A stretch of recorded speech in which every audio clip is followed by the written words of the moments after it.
By any chance ಇವಾಗ next ಮತ್ತೆ ಸೀರಿಯಲ್ಗೆ ಹೋಗೋ ಚಾನ್ಸ್ ಬಂದರೆ ಹೋಗ್ತೀರಾ?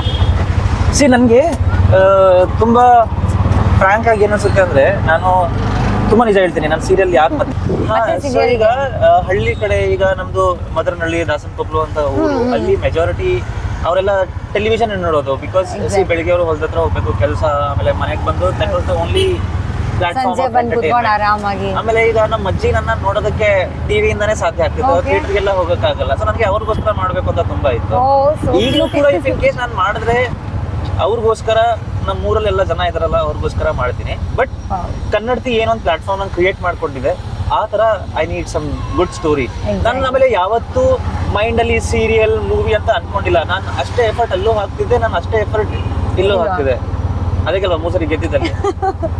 So for me it's a platform. ನನಗೆ ಗೊತ್ತು ಒಂದು ಪ್ಲಾಟ್ಫಾರ್ಮ್ ಎಷ್ಟು ಕಷ್ಟಪಟ್ಟು ಸಿಗುತ್ತೆ, ಎಷ್ಟು ಜನ ಸೀರಿಯಲ್ಗೋಸ್ಕರ ಒದ್ದಾಡ್ತಿರ್ತಾರೆ, ಒಂದು ಅವಕಾಶ ಸಿಗಲ್ಲ. ನನಗೆ ಸಿಗ್ತಿದೆ ಅಂತ ಅಂದಾಗ I should be very blessed.